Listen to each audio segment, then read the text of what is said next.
ফসল উৎপাদনের উপকরণ ও ন্যায্য মূল্য নিশ্চিতে শিগগিরই দেওয়া হবে কৃষক কার্ড। আন্তঃমন্ত্রণালয় সভায় প্রধানমন্ত্রীর নির্দেশনা। ফ্যামিলি কার্ডের মতোই কৃষক কার্ডের পাইলট প্রজেক্ট শুরু হতে যাচ্ছে। মাননীয় প্রধানমন্ত্রীর নির্দেশ এবং তার পরামর্শ হচ্ছে যত দ্রুত সম্ভব এটা করা যায়। তারেক রহমানকে শি জিনপিং এর শুভেচ্ছা, চীন সফরের আমন্ত্রণ। সরকারে আস্থা জানিয়ে ঘনিষ্ঠভাবে কাজ করার আগ্রহ যুক্তরাষ্ট্র, ইইউ, ভারত সহ বিভিন্ন দেশে। দুই দেশের মানুষের সম্পর্ক উন্নয়ন হবে, ওনাকে আমন্ত্রণ জানানো হয়েছে চায়না ভিজিটে। আমাদের মোটো হচ্ছে বাংলাদেশ ফার্স্ট। তাদের মধ্যে আমি লক্ষ্য করেছি এই সরকারের প্রতি বিপুল আস্থা, ঘনিষ্ঠভাবে কাজ করবার। পিলখানা হত্যা তদন্তে হবে আলাদা কমিশন। রাস্তায় মব করে দাবি আদায়ের দিন শেষ। রাজনৈতিক বিবেচনায় অস্ত্রের লাইসেন্স বাতিলের ঘোষণা স্বরাষ্ট্রমন্ত্রী। 6 সিটি কর্পোরেশনের নতুন প্রশাসক নিয়োগ। ঢাকা দক্ষিণে আব্দুস সালাম, উত্তরে শফিকুল মিল্টন। স্থানীয় নির্বাচনকে প্রাধান্য দেওয়ার কথা জানালেন মন্ত্রী। আন্তর্জাতিক অপরাধ ট্রাইব্যুনালের বিচার কাজের গতি আরও বাড়বে, দায়িত্ব নিয়ে জানালেন চিফ প্রসিকিউটর আমিনুল ইসলাম। কাউকে হয়রানি না করার আশ্বাস। এবং এক দশকের মধ্যে সবচেয়ে শক্তিশালী তুষার ঝড়ে বিপর্যস্ত যুক্তরাষ্ট্রের উত্তর পূর্বাঞ্চল। নিউ ইয়র্ক সহ কয়েকটি অঙ্গরাজ্যে জরুরি অবস্থা, কয়েক হাজার ফ্লাইট বাতিল।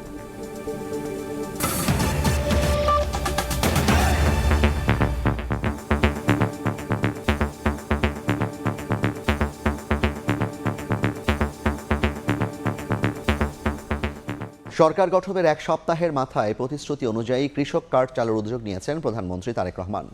দুপুরে সচিবালয়ে তার সভাপতিত্বে আন্তঃমন্ত্রণালয় সভা শেষে তথ্যমন্ত্রী জানান, যত দ্রুত সম্ভব কৃষক কার্ড দেয়া শুরু হবে। এর মাধ্যমে উৎপাদন সম্পর্কিত সব সুবিধা পাবেন কৃষকরা। এর আগে তারেক রহমানের সঙ্গে সাক্ষাৎ করে চীনের প্রেসিডেন্টের শুভেচ্ছা বার্তা এবং বেজিং সফরের আমন্ত্রণ পৌঁছে দেন রাষ্ট্রদূত ইয়াও ওয়েন। এদিন প্রথমবার সশস্ত্র বাহিনী বিভাগে অফিস করেন প্রধানমন্ত্রী। সরকার গঠনের পর থেকেই সচিবালয়ে নিয়মিত অফিস করছেন প্রধানমন্ত্রী তারেক রহমান। সোমবার সকাল 9:30টার দিকে প্রশাসনের প্রাণকেন্দ্রে আসেন তিনি।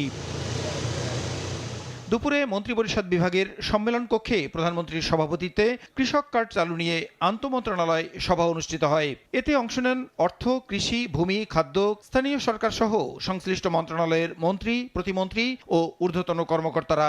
বৈঠক শেষে এ বিষয়ে জানান তথ্য ও সম্প্রচার মন্ত্রী।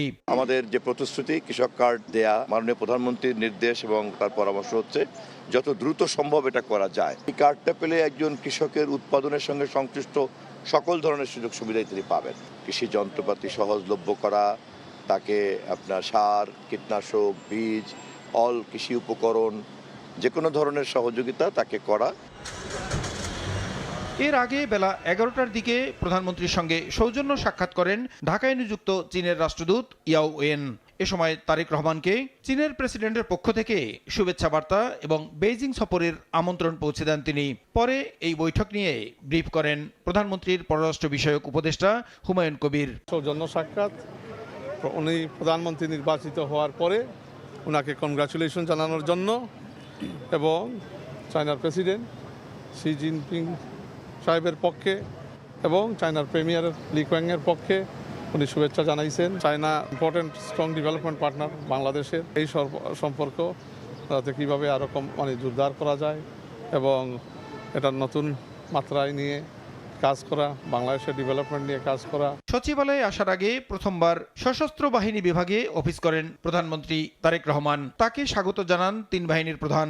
তিন বাহিনীর প্রধানের সঙ্গে শুভেচ্ছা বিনিময় শেষে লেফটেন্যান্ট জেনারেল মীর মুশফিকুর রহমান এবং মেজর জেনারেল কায়সার রশিদ চৌধুরীকে র্যাঙ্ক ব্যাজ পরিয়ে দেন প্রধানমন্ত্রী তারেক রহমান।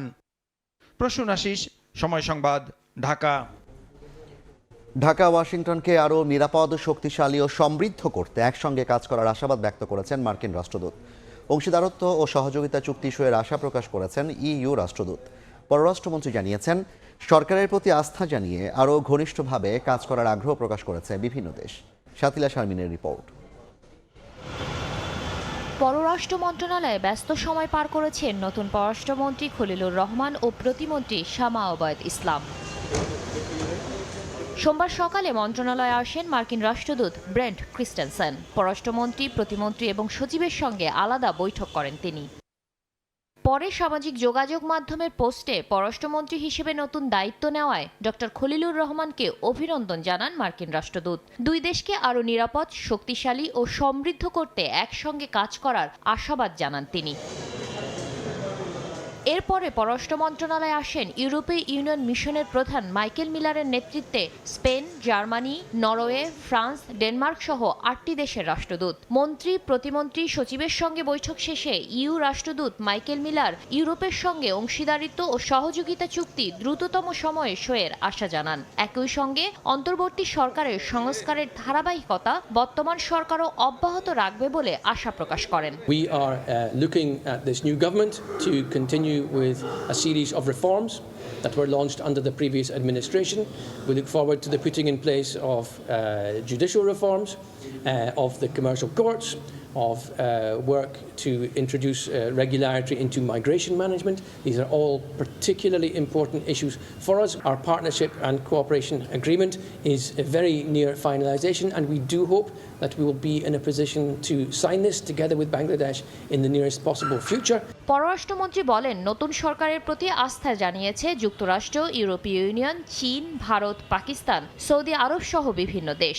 একসঙ্গে কাজ করার আগ্রহ প্রকাশ করেছে দেশগুলো। আমরা বলেছি যে আমাদের মোটো হচ্ছে বাংলাদেশ ফার্স্ট, এবং আমরা স্বাধীনতা, সার্বভৌমত্ব, পরস্পরের আভ্যন্তরীণ ব্যাপারে হস্তক্ষেপ না করার মূলনীতির ওপর আমাদের কার্যক্রম প্রতিষ্ঠিত থাকবে। তাদের মধ্যে আমি লক্ষ্য করেছি এই সরকারের প্রতি বিপুল আস্থা, ঘনিষ্ঠভাবে কাজ করবার তাদের যে একটা প্রবল ইচ্ছা, সেটা আমরা দেখেছি। আগামী দিনে বহুমাত্রিক কূটনীতি পরিচালনার আশা প্রকাশ করেন পররাষ্ট্রমন্ত্রী। বৈঠক শুরু করেছি। শাতিলা শারমিন, সময় সংবাদ, ঢাকা। এ নিয়ে আলোচনার জন্য স্টুডিওতে আছেন ফারুক ভূঁইয়া রবিন। যাচ্ছি তার কাছে। রবিন, আপনাকে স্বাগত জানাই। রবিন, প্রধানমন্ত্রী দায়িত্ব গ্রহণের 7 দিনের মাথায় তিনি তার যেই নির্বাচনী প্রতিশ্রুতি ছিল সেগুলো ধীরে ধীরে বাস্তবায়ন করা শুরু করেছেন। ফ্যামিলি কার্ড নিয়ে আন্তঃমন্ত্রণালয়ে বৈঠক করেছেন। আজকে কৃষক কার্ড চালু করার নির্দেশনা দিয়েছে। একটু বিস্তারিত জানাবেন প্রতিশ্রুতি বাস্তবায়নে প্রধানমন্ত্রী আসলে কি করছেন, কিভাবে করছেন? জাফর, তারেক রহমান যখন নির্বাচনী প্রচারণা চালান তখন তিনি যে কটি বিষয়ের উপর গুরুত্ব দিয়েছিলেন তার অন্যতম একটি ছিল ফ্যামিলি কার্ড এবং কৃষক কার্ড, এবং এ নিয়ে কিন্তু যে নানা রকম আলাপ আলোচনাও ছিল এবং ভোটারদেরকে আকৃষ্ট করার জন্য কিন্তু বিএনপির পক্ষ থেকে এই বিষয়টি বেশ গুরুত্ব দেওয়া হয়েছিল। তো সেই জায়গায় সরকার গঠনের আপনি যে কথাটি বললেন যে সপ্তাহখানেকের মধ্যেই এই বিষয়টির উপর জোর দিয়েছে। এর আগে আমরা ফ্যামিলি কার্ডের সময়ও যেটি দেখেছি, এটি মূলত প্রান্তিক ও নিম্ন আয়ের পরিবারকে সামাজিক সুরক্ষা দেওয়ার জন্যই কিন্তু ফ্যামিলি কার্ড চালু করার কথা সরকারের পক্ষ থেকে বলা হয়েছে, এবং যেটি জানানো হয়েছে এর আগে একটি মন্ত্রিসভা কমিটি গঠন করা হয়েছে, এবং যেটি জানানো হয়েছে যে আগামী 10ই মার্চ থেকে এই কর্মসূচির আনুষ্ঠানিক উদ্বোধন হবে, অর্থাৎ ফ্যামিলি কার্ড দেওয়ার বিষয়ে। তো সেই অনুযায়ী কৃষকদেরকে সহায়তা দেওয়ার জন্য কৃষক কার্ডের বিষয়ে কিন্তু যে আজকে প্রধানমন্ত্রী তারেক রহমান তিনি বৈঠক করেছেন, এবং সেখানে কিন্তু দ্রুত সময়ের মধ্যে কৃষক কার্ড চালুর নির্দেশনা দিয়েছেন, এবং একই সঙ্গে তিনি এই বিষয়ে যেন একটি পাইলট প্রকল্প চালু করা হয় সেটির বিষয়ে কিন্তু তিনি নির্দেশনা দিয়েছেন। আজকে বাংলাদেশ সচিবালয়ে যখন মন্ত্রিপরিষদ বিভাগে এ সংক্রান্ত একটি সভা হয়েছিল সেখানে তিনি এই নির্দেশনাগুলো দিয়েছেন। মূলত ফসল উৎপাদনের উপকরণ সহায়তা এবং ন্যায্য মূল্য নিশ্চিত করার লক্ষ্যেই এই কৃষক কার্ড চালু করতে যাচ্ছে সরকার, সেটি কিন্তু সরকারের পক্ষ থেকে জানানো হয়েছে। এবং অন্যদিকে আরেকটি বিষয় যদি জানাতে চাই যে প্রথমবারের মতো কিন্তু আজকে প্রধানমন্ত্রী তারেক রহমান তিনি সশস্ত্র বাহিনী বিভাগে অফিস করেছেন, এবং সেখানে 2 জেনারেলকে তাদের র্যাঙ্ক ব্যাচ করিয়ে প্রধানমন্ত্রী 7 দিনে তার যে 3টি অফিস, 3টি কার্যালয়, প্রধানত 3টি কার্যালয়ে অফিস করলেন, এবং আজকে প্রথমবারের মতো যে সশস্ত্র বাহিনী বিভাগে তার যে অফিস সেখানে কাজ করলেন। নতুন সরকারের কাছে বিদেশি রাষ্ট্রের সাথে সম্পর্ক রক্ষা করা এবং এই বিষয়ে তাদের সাথে কিভাবে কাজ করবেন সেই বিষয়টি গুরুত্বপূর্ণ ছিল। আজকে বেশ কয়েকজন কূটনীতিক তার সাথে দেখা করেছেন। না, গত কয়েকদিন যাবতই দেখছিলাম যে প্রধানমন্ত্রীর সঙ্গে যেমন বিভিন্ন দেশের কূটনীতিকরা সাক্ষাৎ করছেন, ঠিক একইভাবে পররাষ্ট্র মন্ত্রণালয়ে বিভিন্ন দেশের কূটনীতিকরা যাচ্ছেন। তো আজকে আমরা যেটি দেখেছি যে চীনের রাষ্ট্রদূত তিনি প্রধানমন্ত্রী তারেক রহমানের সঙ্গে গিয়ে সাক্ষাৎ করেছেন, এবং সেখানে প্রধানমন্ত্রীকে বেইজিং সফরের আমন্ত্রণ জানিয়েছেন, এবং একই সঙ্গে পররাষ্ট্র মন্ত্রণালয়ে কিন্তু যে বেশ কয়েকজন কূটনীতিক গিয়ে সাক্ষাৎ করেছেন, এবং সেখানে পররাষ্ট্রমন্ত্রীর সঙ্গে মার্কিন রাষ্ট্রদূতেরও বৈঠক হয়েছে, এবং সেখানে একসঙ্গে কাজ করার বিষয়ে বার্তা দিয়েছেন মার্কিন রাষ্ট্রদূত। এবং অন্যদিকে মাইকেল মিলারের নেতৃত্বে, অর্থাৎ ইউরোপীয় ইউনিয়নের রাষ্ট্রদূত মাইকেল মিলারের নেতৃত্বে ইউরোপের 8টি দেশের রাষ্ট্রদূত তারা পররাষ্ট্র মন্ত্রণালয়ে গিয়েছিলেন এবং সেখানেও কিন্তু যে সহযোগিতার বিষয়গুলো নিয়ে তারা আলাপ আলোচনা করেছেন। অন্য মন্ত্রী যারা আছেন, বিশেষ করে স্বরাষ্ট্রমন্ত্রী থেকে শুরু করে অন্যান্য মন্ত্রীরাও কাজ করছেন।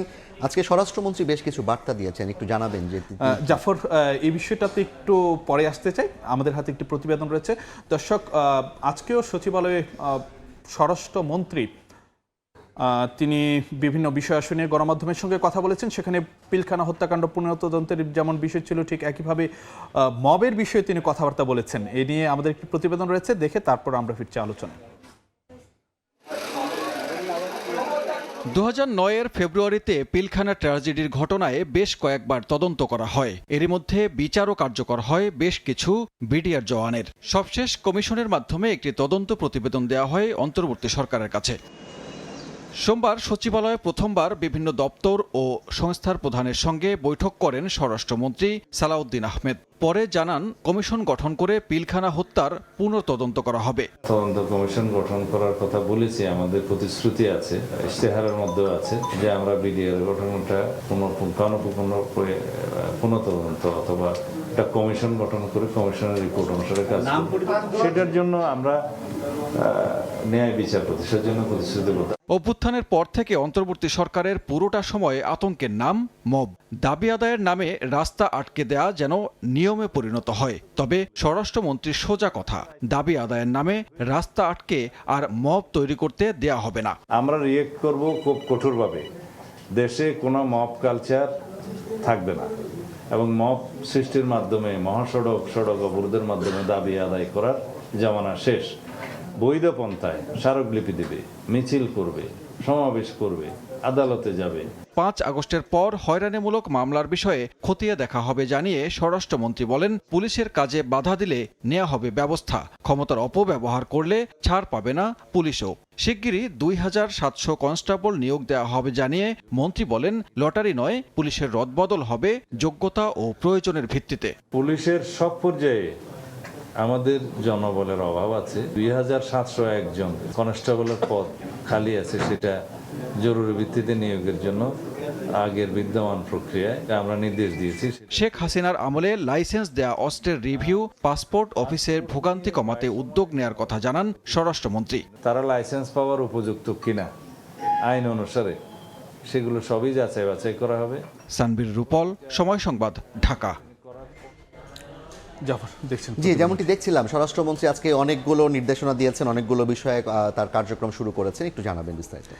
স্বরাষ্ট্রমন্ত্রী আজকে তিনি যখন সচিবালয়ে গণমাধ্যমের সঙ্গে কথা বলেন, তখন কিন্তু বেশ কয়েকটি বিষয় এসেছে। পিলখানার বিষয়টি এসেছে, তারপর মবের বিষয়টি এসেছে, আগের যে অস্ত্রের যে লাইসেন্স দেয়া সে বিষয়গুলো কিন্তু এসেছে, এবং যে পুলিশ কিভাবে কাজ করবে সেটিও কিন্তু তার কথাবার্তা এসেছে। তো সেখানে তিনি যে পিলখানা হত্যাকাণ্ডের বিষয়ে যে কথাটি বলেছেন, যে এটি পুনঃতদন্তে আলাদা কমিশন গঠন করা হবে, সে বিষয়টি তিনি বলেছেন। এবং একই সঙ্গে যে মবের বিষয় নিয়ে এতদিন যে আলাপ আলোচনা চলছিল, নানান জায়গাতে অনেকেই কিন্তু সেই জায়গাতে আইনশৃঙ্খলা বাহিনীর যথাযথ যে ব্যবস্থা নেওয়া দরকার সেটি নেওয়া হচ্ছে কিনা এ নিয়েও কিন্তু নানা ধরনের যে প্রশ্ন ছিল।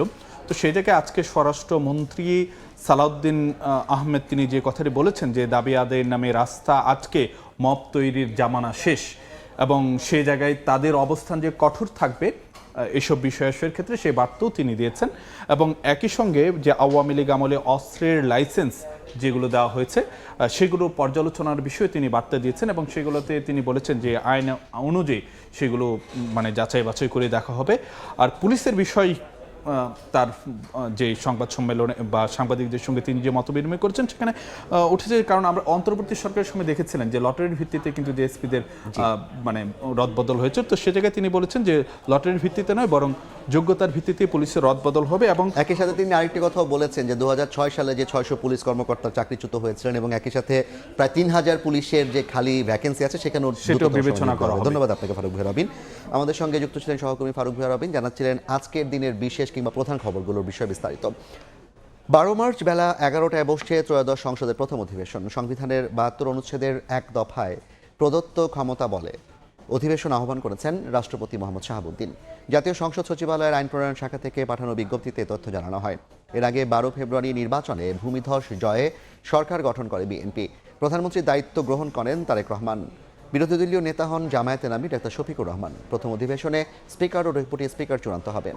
একই দিন অন্তর্বর্তী সরকারের আমলে জারিকৃত অধ্যাদেশগুলো উত্থাপন করা হবে, আনা হবে শোক প্রস্তাবও। ঢাকা উত্তর ও দক্ষিণ সহ 6 সিটি কর্পোরেশনে প্রশাসক নিয়োগ দিয়েছে সরকার। নিয়ম নীতি থাকার কারণে সিটি কর্পোরেশনে প্রশাসক নিয়োগের কথা জানিয়েছেন স্থানীয় সরকার মন্ত্রী মির্জা ফখরুল ইসলাম আলমগীর। তিনি জানান, কিছু প্রথা আছে, সেগুলো শেষ করেই অল্প সময়ের মধ্যে সিটি নির্বাচন দেওয়া হবে।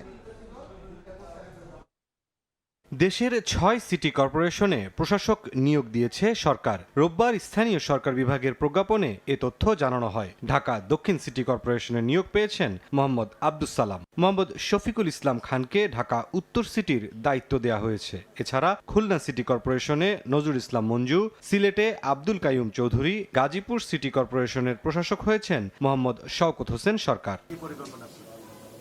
নবনিযুক্ত ঢাকা দক্ষিণ সিটি কর্পোরেশনের প্রশাসক আব্দুস সালাম নয়াপল্টনে প্রতিক্রিয়া জানান গণমাধ্যমের সামনে। বলেন, দায়িত্ব পালনে নাগরিকদের সহায়তা চান তিনি। ঢাকা মহানগরীতে সমস্যা অনেক, সেই সমস্ত সমস্যাগুলো যদি আমাকে করতে হয়, মোকাবেলা করতে হয়, তাহলে জনগণকে সাথে নিয়েই করতে হবে। এখন শুধু এখানে একা সিটি কর্পোরেশন বা সরকার একার পক্ষে সম্ভব না যদি জনগণের সহযোগিতা না আসে। স্থানীয় সরকার মন্ত্রী মির্জা ফখরুল ইসলাম আলমগীর বলেন, নিয়ম নীতি থাকার কারণে সিটি কর্পোরেশনে প্রশাসক নিয়োগ দেওয়া হয়েছে। কিছু প্রথা আছে যেগুলো শেষ করেই অল্প সময়ের মধ্যে সিটি নির্বাচন দেওয়া হবে। স্থানীয় সরকার নির্বাচনের বিষয়ে কত নিয়ম কানুন আছে তো সরকারি এবং যে প্রথাগুলো আছে সেগুলো কতগুলো মেয়াদ আছে, কতগুলো মেয়াদ শেষ হয়ে গেছে, সবগুলোকে এক জায়গায় নিয়ে এসে আমরা সরকারের তরফ থেকে একটা সঠিক সময়ে এই নির্বাচনগুলো যাওয়ার ব্যবস্থা আমরা করবো। তবে নিঃসন্দেহে এই নির্বাচনকে প্রাধান্য দেওয়া হবে। আওয়ামী লীগ ইস্যুতে স্থানীয় সরকার মন্ত্রী বলেন, দলটির কার্যক্রম এখনো নিষিদ্ধ, তাদের অফিস খোলার কথা নয়। এ বিষয়ে আইন অনুযায়ী পদক্ষেপ নেওয়া হবে। আমরা চাইনি, এবং আমরা যেহেতু আপনার আইনগতভাবে বলা আছে যে তাদের কার্যক্রম নিষিদ্ধ, সেইভাবেই এটাকে দেখা হবে। সংসদ অধিবেশন বসার পর সংরক্ষিত নারী আসনের বিষয়ে কাজ শুরু হবে বলেও জানান মির্জা ফখরুল ইসলাম আলমগীর। সরকার গঠন করা হয়েছে। মুরসালিন হক জুনায়েদ, সময় সংবাদ, ঢাকা।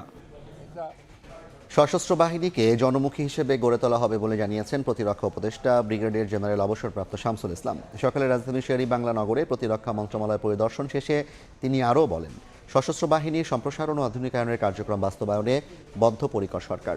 এ সময় সরকারের নির্বাচনী অঙ্গীকার পূরণে সংশ্লিষ্টদের আন্তরিকভাবে কাজ করার তাগিদ দেন শামসুল ইসলাম। পরিদর্শনকালে প্রতিরক্ষা উপদেষ্টাকে মন্ত্রণালয়ের কার্যক্রম ও ভবিষ্যৎ পরিকল্পনা সম্পর্কে অবহিত করেন সচিব। বাংলাদেশের মানুষের চাহিদার যেরকম বাহিনী হওয়া উচিত, যে বাহিনী সত্যিকার অর্থে বাংলাদেশের স্বাধীনতা এবং সার্বভৌমত্ব রক্ষায় অতন্ত্র প্রহরী হিসেবে ইতিপূর্বেও কাজ করেছে, এবং ভবিষ্যতে যেন আমরা ওইরকম একটা সশস্ত্র বাহিনী গড়ে তুলতে পারি, সেই দিক নির্দেশনা উনি ইতিমধ্যে দিয়েছেন, এবং সেই অনুযায়ী আমরা কাজ করছি। আমাদের ভবিষ্যৎ বাহিনী হবে জনমুখী বাহিনী, সাধারণ মানুষের সাথে সংশ্লিষ্টতা রেখেই হারানো গৌরব ফিরিয়ে আনার জন্য কিভাবে কাজ করতে হবে, সেই দিক নির্দেশনা আমরা বাহিনী প্রধানদের সাথে বসে আমরা কাজ করছি। আন্তর্জাতিক অপরাধ ট্রাইব্যুনালের চলমান বিচার কাজের গতি আরও বাড়বে বলে জানিয়েছেন নতুন chief prosecutor advocate Aminul Islam. বিচার নিজস্ব গতিতে অব্যাহত থাকবে বলে আশা প্রকাশ করেন সদ্য বিদায়ী chief prosecutor advocate Tajul Islam. July আগস্টের আন্দোলনে সারা দেশে নির্বিচারে হত্যা করা হয় নিরস্ত্র ছাত্র জনতাকে। শেখ হাসিনা সরকার পতনের পর এই হত্যাযজ্ঞের বিচারের জন্য পুনর্গঠন করা হয় আন্তর্জাতিক অপরাধ ট্রাইব্যুনাল। 17 মাসে 3টি মামলা নিষ্পত্তি করতে সক্ষম হয় তাজুল ইসলামের নেতৃত্বাধীন প্রসিকিউশন টিম।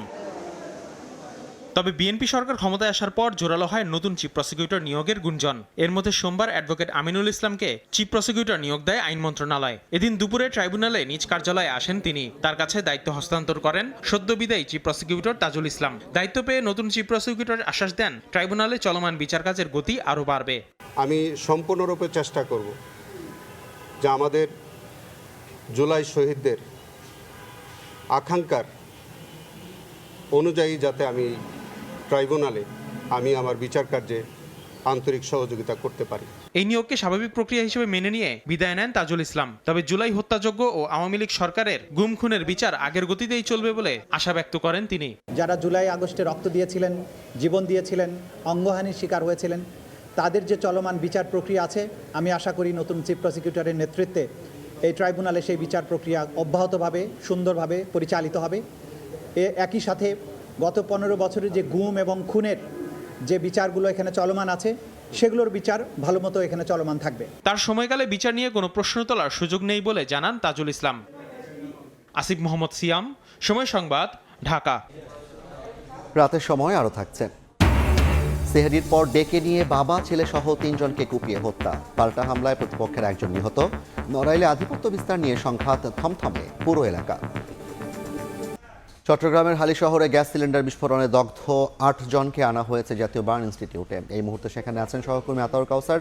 সরাসরি যাচ্ছি তার কাছে। কাউসার, চট্টগ্রামে ভয়াবহ সিলিন্ডার বিস্ফোরণের ঘটনায় মোট 9 জন অগ্নিদগ্ধ হয়েছিলেন। তাদের মধ্যে 8 জন বর্তমানে বার্ন ইনস্টিটিউটে চিকিৎসাধীন আছেন। এই 9 জনের মধ্যে একজন তিনি কিন্তু ইতিমধ্যেই মারা গিয়েছেন। তিনি যখন তাদের চট্টগ্রাম থেকে, অর্থাৎ প্রথমে অগ্নিদগ্ধ হওয়ার পর তাদেরকে চট্টগ্রাম বার্ন ইনস্টিটিউটে নেওয়া হয়েছিল। তাদের অবস্থা গুরুতর বিধায় তাদেরকে ঢাকা জাতীয় বার্ন ইনস্টিটিউটে রেফার করা হয় এবং দুপুর 2টা নাগাদ তারা চট্টগ্রাম থেকে তাদের স্বজনরা তাদেরকে নিয়ে ঢাকার উদ্দেশ্যে রওনা করেন। পথিমধ্যে অর্থাৎ দাউদকান্দি আসার পরে একজন মারা যান। যিনি মারা গিয়েছেন তার নাম নূরজাহান বেগম রানী। তার বয়স 40 বছর ছিল এবং তার শরীরের এখানে আসার পরে যখন ডাক্তাররা অ্যাসেসমেন্ট করেছেন তখন দেখেছেন যে তার শরীরের 100 ভাগ অর্থাৎ 100 ভাগই পুড়ে গিয়েছিল। তো তিনি পথিমধ্যে মারা গিয়েছেন। বাকি 8 জন বর্তমানে চিকিৎসাধীন আছেন এবং তাদের অবস্থাও খুবই আশঙ্কাজনক। কারণ চিকিৎসকদের সাথে আমরা কথা বলেছি, তারা জানিয়েছেন যে এদের প্রত্যেকেরই শ্বাসনালীতে যথেষ্ট পরিমাণ ইনজুরির ঘটনা ঘটেছে আগুনে পুড়ে। আমি একটু জানাতে চাই যে এখানে যাদেরকে আনা হয়েছে, শাওন নামে 16 বছর বয়সী একজন ছেলে আছেন। তার শরীরের মোট 50% বার্ন হয়েছে এবং ফেস বার্ন হয়েছে, একই সাথে শ্বাসনালীর বার্নও আছে।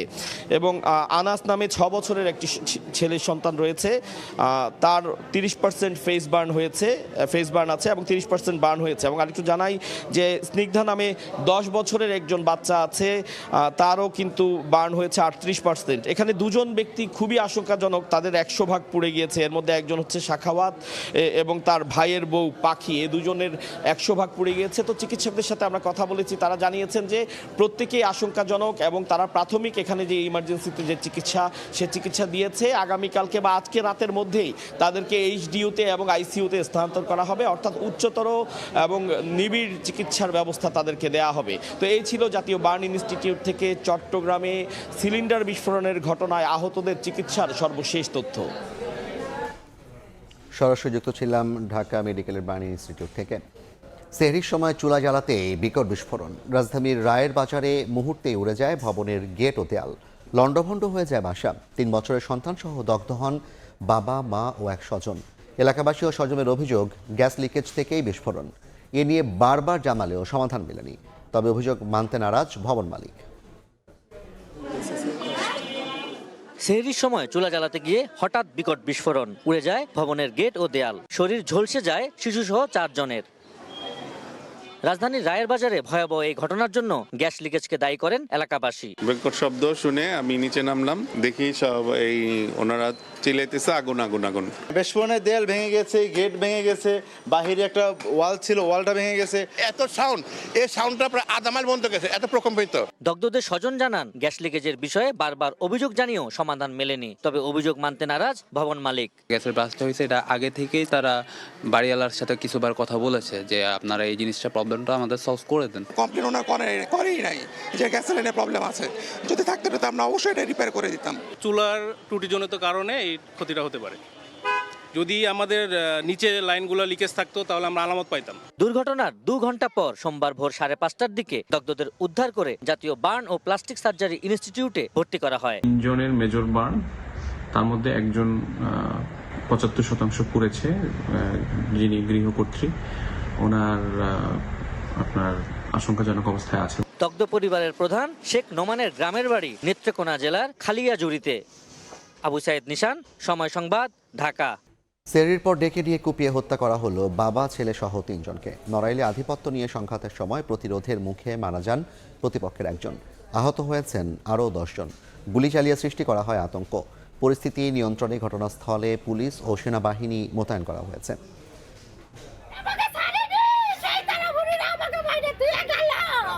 আধিপত্য নিয়ে দুপক্ষের দ্বন্দ্ব, প্রতিপক্ষের আঘাতে প্রাণ গেল বাবা ছেলে সহ 4 জনের। নড়াইল সদর উপজেলার সিংগাসলপুর ইউনিয়নের সাবেক চেয়ারম্যান খায়রুজ্জামান খয়ের ও নিউটনদের মধ্যে দীর্ঘদিন ধরে বিরোধ চলছিল। এ নিয়ে একাধিকবার পাল্টাপাল্টি হামলা হয়। এরই জেরে সোমবার ভোরে খয়ের চেয়ারম্যানের লোকজন নিউটনের সমর্থকদের ওপর হামলা চালায় বলে অভিযোগ ওঠে। গুলি চালিয়ে সৃষ্টি করা হয় আতঙ্ক। এ সময় খলিল শেখ, ছেলে তাহাজ্জুদ শেখ ও চাচাতো ভাই ফেরদৌস শেখকে এলোপাথারি কুপিয়ে ঘটনাস্থলে হত্যা করা হয়। আহত হন আরও 10 জন। তাদের উদ্ধার করে হাসপাতালে নেওয়া হলে আরও একজনকে মৃত ঘোষণা করেন চিকিৎসক। সেরিকার পরে লাইট মাইট বন্ধ করে দিয়ে মারিছে। খয়ের মোল্লা মাহবুব বলল মানে বহুত লোক টিটো সাথে মারাও ছিল, এরা এসে গুলি করতেছে। এর সুস্থ বিচার চাই, খয়ের মোল্লার ফাঁসি চাই। খবর পেয়ে ঘটনাস্থল পরিদর্শন করেন নড়াইল 1 আসনের সংসদ সদস্য বিশ্বাস জাহাঙ্গীর আলম। প্রকৃত ভাবে তারা যেন শাস্তির আওতায় আসে, সেটাই আমি প্রশাসনের কাছে আমি অনুরোধ জানাচ্ছি। জড়িতদের বিরুদ্ধে ব্যবস্থা নেওয়ার কথা জানিয়েছে পুলিশ। আসামিদেরকে ধরার ব্যাপারে আমরা অভিযানের অব্যাহত রাখছি। হামলার ঘটনায় এলাকায় সেনাবাহিনী ও পুলিশ মোতায়েন করা হয়েছে। সময় সংবাদ, নড়াইল। রাতের সময় আরও থাকছেন। দেশের সব ক্রীড়া ফেডারেশনের সঙ্গে যুব ও ক্রীড়া প্রতিমন্ত্রী আমিনুল হকের মতবিনিময় সভা। 7 দিনের মধ্যে গেল 1 বছরের মূল্যায়ন রিপোর্ট জমা দেওয়ার নির্দেশ। চাঁদাবাজি নয়, যাত্রী উঠানোর সিরিয়ালের দ্বন্দ্বেই রাজধানীর যাত্রাবাড়িতে পিটিয়ে হত্যা করা হয় লেগুনা চালক খায়রুলকে। এ ঘটনায় 3 জনকে গ্রেফতার করা হয়েছে। রোববার রাতে যাত্রাবাড়িতে সংবাদ সম্মেলনে র্যাব জানায়, প্রাথমিক জিজ্ঞাসাবাদে গ্রেফতার সোহান মুন্সি, হৃদয় ও শাকিল ঘটনার দায় স্বীকার করেছে। লেগুনায় যাত্রী উঠানোর সিরিয়াল নিয়ে খায়রুলের সঙ্গে তাদের ঝগড়া বাঁধে। এক পর্যায়ে বেধড়ক মারধরে খায়রুলের মৃত্যু হয়। আসামি ও ভিকটিম কারোর সঙ্গে রাজনৈতিক সংশ্লিষ্টতা পাওয়া যায়নি বলে জানায় র্যাব। তাদের প্রত্যেকের বিরুদ্ধে বিভিন্ন থানায় মাদকসহ একাধিক মামলা রয়েছে। লেগুনার যে সিরিয়াল থাকে, একটার পর একটা সিরিয়াল, এরা মূলত হচ্ছে সবাই লেগুনা কেন্দ্রিক চালক এবং ড্রাইভার। এই সিরিয়ালকে কেন্দ্র করে ওনাদের মধ্যে কথা কাটাকাটি হয়। কথা কাটাকাটির এক পর্যায়ে তাদের মধ্যেই মারামারিটা, হাতাহাতিটা সংগঠিত হয় এবং এর ফলশ্রুতিতে ঢাকা মেডিকেলে নিয়ে যাওয়ার পরে ডাক্তাররা তাকে মৃত ঘোষণা করে। ওদের নামে হচ্ছে মামলা আছে আর কি, কারো মাদক মামলা, কারো হচ্ছে ডাকাতির প্রস্তুতির মামলা, এরকম মামলা রয়েছে।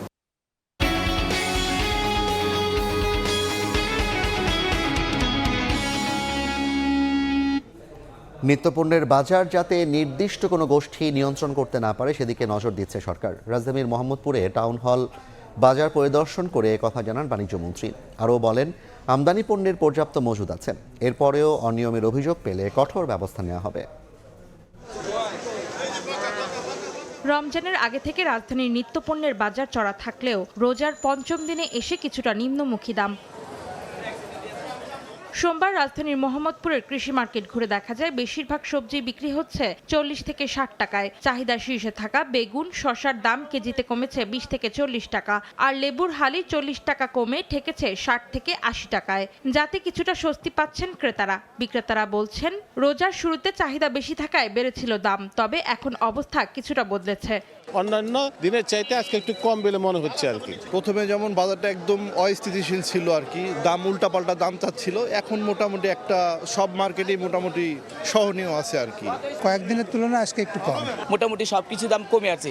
এখন আর ভাড়ার কোনো কিছু চিন্তা ভাবনা নয়, সব কিছু দাম সামনে আরও কমবে। মার্কেটেও প্রচুর আমদানি, আমরা যেখান থেকে কিনি ওখানে এখন অনেক আমদানি। মনে করেন এখনও প্রচুর মাল পড়ে আছে, অথচ এই টাইমে মাল শেষ হয়ে যায়। ঢাকার বাইরের মোকামগুলোতে চালের দাম কমার খবর এলেও এর প্রভাব দেখা যায়নি রাজধানীর বাজারে, বরং বিক্রি হচ্ছে আগের দামেই। তেমন একটা দাম বাড়ে না, আমদানি হওয়াতে যেমন ঊর্ধ্বগতি ছিল ওইটা রোধ হয়েছে, ওইটা বন্ধ হয়েছে, নাহলে এতদিনে আপনি অনেক বাড়াইতো মিলালারা। এদিকে পরিস্থিতি পর্যবেক্ষণে মোহাম্মদপুরের টাউন হল বাজার পরিদর্শন করেন বাণিজ্যমন্ত্রী খন্দকার আব্দুল মুক্তাদির। নিত্যপণ্যের বাজার যাতে নির্দিষ্ট কোনো গোষ্ঠী নিয়ন্ত্রণ করতে না পারে সেদিকে নজর দেওয়ার কথা জানান মন্ত্রী।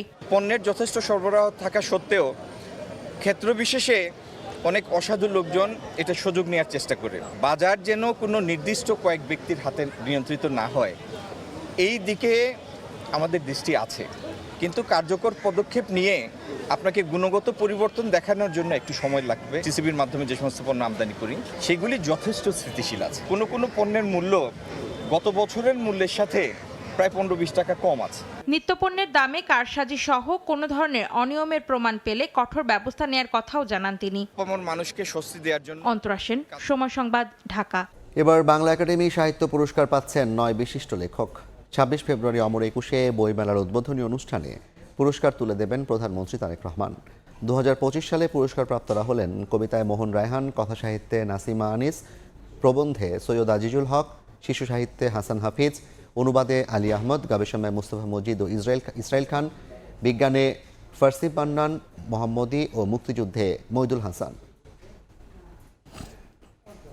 প্রকাশনা শিল্পের মর্যাদা রক্ষা এবং কাঠামোগত বৈষম্য দূর করার নিশ্চয়তা পাওয়ায় অমর একুশে বইমেলায় অংশগ্রহণের ঘোষণা দিয়েছে প্রকাশক ঐক্য। দুপুরে জাতীয় প্রেস ক্লাবের সংবাদ সম্মেলনে ইউপিএল এর ব্যবস্থাপনা পরিচালক মাহরুফ মহিউদ্দিন জানান, বাংলা একাডেমি ও সংস্কৃতি মন্ত্রণালয়ের পক্ষ থেকে সম অধিকার ও সংকট নিরসনের আশ্বাস মিলেছে। প্রস্তুতির সময় কম থাকলেও পাঠকদের কথা মাথায় রেখেই ব্যবসায়িক ঝুঁকি নিয়ে মেলায় ফিরছেন প্রকাশকরা।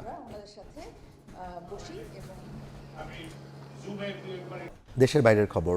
এক দশকের মধ্যে সবচেয়ে শক্তিশালী তুষারঝড় স্থবির যুক্তরাষ্ট্রের উত্তর পূর্বাঞ্চল। জরুরি অবস্থা জারি করা হয়েছে একাধিক অঙ্গরাজ্যে, বাতিল করা হয়েছে কয়েক হাজার ফ্লাইট। নিউ ইয়র্ক সিটিতে ভ্রমণ নিষেধাজ্ঞা আরোপ করা হয়েছে, বন্ধ রাখা হয়েছে স্কুল ও রাস্তাঘাট। এদিকে তুষারপাতে বিপর্যস্ত রোমানিয়া ও চীন। ভয়াবহ তুষারঝড়ের কবলে যুক্তরাষ্ট্রের বিভিন্ন অঞ্চল। দেশটির উত্তর পূর্বাঞ্চলে শুরু হয়েছে এক দশকের মধ্যে সবচেয়ে শক্তিশালী শীতকালীন ঝড় নরিস্টার। আবহাওয়া বিভাগ সতর্ক করে বলছে, রোববার সন্ধ্যা থেকে সোমবার পর্যন্ত তুষারে প্লাবিত হবে উত্তর পূর্বাঞ্চল সহ কানাডিয়ান মেরিটাইমসের বেশিরভাগ অংশ। তুষারপাতের সঙ্গে তীব্র বাতাস আর উপকূলীয় অঞ্চলে বন্যার আশঙ্কা করছেন আবহাওয়াবিদরা। নিউ ইয়র্ক সিটিতে 9 বছরে প্রথমবারের মতো জারি হয়েছে তুষারঝড় সতর্কতা। শহর জুড়ে কয়েক ইঞ্চি পর্যন্ত তুষারপাতের পূর্বাভাস দিয়েছে নগর কর্তৃপক্ষ। রোববার রাত 9টা থেকে সোমবার দুপুর পর্যন্ত পূর্ণ ভ্রমণ নিষেধাজ্ঞা ঘোষণা করেছে নিউ ইয়র্ক সিটির মেয়র জোহরান মামদানি। জরুরি অবস্থা জারি করে বন্ধ রাখা হয়েছে স্কুল, মহাসড়ক ও সেতু। অনুমতি দেওয়া হয়েছে কেবল জরুরি যান চলাচলে। তবে রাজধানী ওয়াশিংটন ডিসিতে তুলনামূলক কম প্রভাব পড়লেও সরকারি দফতরে বিলম্বিত কার্যক্রম ঘোষণা করা হয়েছে। এদিকে দ্বিতীয় দফা তুষারঝড়ে বিপর্যস্ত ইউরোপের আরেক দেশ রোমানিয়া। তীব্র তুষারে বন্ধ করে দেওয়া হয়েছে রাজধানী বুখারেস্টের আশেপাশের কয়েকটি সড়ক। মারাত্মকভাবে ব্যাহত হচ্ছে যান চলাচল। আর 2 মাসের অস্বাভাবিক তীব্র শীতের পর উষ্ণতার আভাস মিলছে ইউরোপের দেশ পোল্যান্ডে। বরকতুল্লাহ, সময় সংবাদ। যুব ও ক্রীড়া প্রতিমন্ত্রীর দায়িত্ব নেওয়ার পর প্রথমবারের মতো সব ফেডারেশন নিয়ে মতবিনিময় সভা করেছেন আমিনুল হক। আগামী 7 দিনের মধ্যে গেল 1 বছরের মূল্যায়ন রিপোর্ট জমা দেওয়ার নির্দেশ দিয়েছেন মন্ত্রী। এদিকে অ্যাডহক কমিটির মাধ্যমে পরিচালিত ফেডারেশনগুলোতে দ্রুত নির্বাচন দিতে চায় মন্ত্রণালয়। এছাড়া জাতীয় খেলোয়াড়দের সরকারি বেতন কাঠামোর মধ্যে নিয়ে আসতে চান আমিনুল হক। যুব ও ক্রীড়া মন্ত্রণালয়ের দায়িত্ব নেয়ার পর ব্যস্ত সময় পার করছেন প্রতিমন্ত্রী আমিনুল হক। দেশের ক্রীড়া উন্নয়নে করছেন একের পর এক সভা। সাংবাদিক সংগঠনের পর এবার ফেডারেশনগুলোর কর্মকর্তাদের সঙ্গে মতবিনিময় সভা করেছেন যুব প্রতিমন্ত্রী, যেখানে ফেডারেশনগুলোর উন্নয়ন এবং পরিকল্পনা নিয়ে হয়েছে আলোচনা। প্রাধান্য পেয়েছে ফেডারেশন কর্মকর্তাদের মেয়াদ, খেলোয়াড়দের সঙ্গে কর্তাদের বিদেশ ভ্রমণের বিষয়। গত 1 বছরের আমাদের প্রত্যেকটি ফেডারেশনের একটি মূল্যায়নের একটি রিপোর্ট আমি আগামী 7 দিনের ভিতরে পেশ করতে বলেছি। এদিকে অ্যাডহক কমিটির মাধ্যমে পরিচালিত ফেডারেশনগুলোতে দ্রুত নির্বাচন আয়োজন করতে চায় মন্ত্রণালয়। এছাড়া জাতীয় খেলোয়াড়দের বেতন কাঠামো সহ ফেডারেশনগুলোর বার্ষিক ক্যালেন্ডারে নজর দিতে চান আমিনুল হক। উপজেলা থেকে নির্বাচনের মাধ্যমে আমরা জেলা পর্যায়ের নির্বাচন, আমাদের বিভাগীয় পর্যায় থেকে শুরু করে শেষ করে আমরা ফেডারেশনগুলোর আমরা নির্বাচনগুলো আনুষ্ঠানিকভাবে শেষ করতে চাই। খেলোয়াড়দেরকে আমরা একটি বেতন কাঠামোর ভিতরে আনতে চাই। যুব ও ক্রীড়া প্রতিমন্ত্রীর সঙ্গে মতবিনিময় সভাকে ইতিবাচক হিসেবে দেখছেন ফেডারেশন কর্তারা। আমাদের অনেক মাঠ দরকার, যে মাঠগুলো হেল্প করবেন উনি, প্লাস ওই ক্রীড়া কার্যক্রমে ঢুকাবেন কারিকুলামে কিছু স্পোর্টস। আমাদের মন্ত্রী মহোদয়কে তো অ্যাকচুয়ালি সবার সব সমস্যা সুবিধা অসুবিধা সব জানতেই হবে, সেজন্য এই সভাটা খুবই দরকার ছিল। ক্রীড়াঙ্গনকে ঢেলে সাজাতে দ্রুত নতুন কুড়ি স্পোর্টসের কার্যক্রম শুরু করতে চান যুব ও ক্রীড়া প্রতিমন্ত্রী। রিফাতুল ইসলাম মিরন, সময় সংবাদ, ঢাকা। এ পর্যায়ের শীর্ষ সংবাদগুলো জানিয়ে দিচ্ছি আরেকবার। ফসল উৎপাদনের উপকরণ ও ন্যায্য মূল্য নিশ্চিতে শিগগিরই দেওয়া হবে কৃষক কার্ড, নির্দেশনা প্রধানমন্ত্রীর। তারেক রহমানকে চীন সফরের আমন্ত্রণ শি জিনপিংয়ের। মার্কিন পররাষ্ট্রমন্ত্রীর সঙ্গে মার্কিন ও ইউ রাষ্ট্রদূতের সাক্ষাৎ, সম্পর্ক আরও জোরদারের আশা। সরকারে আস্থা জানিয়ে ঘনিষ্ঠভাবে কাজ করতে আগ্রহী বিভিন্ন দেশ। এবং পিলখানা হত্যা তদন্তে হবে আলাদা কমিশন, রাস্তায় মপ করে দাবি আদায়ের দিন শেষ। রাজনৈতিক বিবেচনায় অস্ত্রের লাইসেন্স বাতিলের ঘোষণা স্বরাষ্ট্রমন্ত্রী।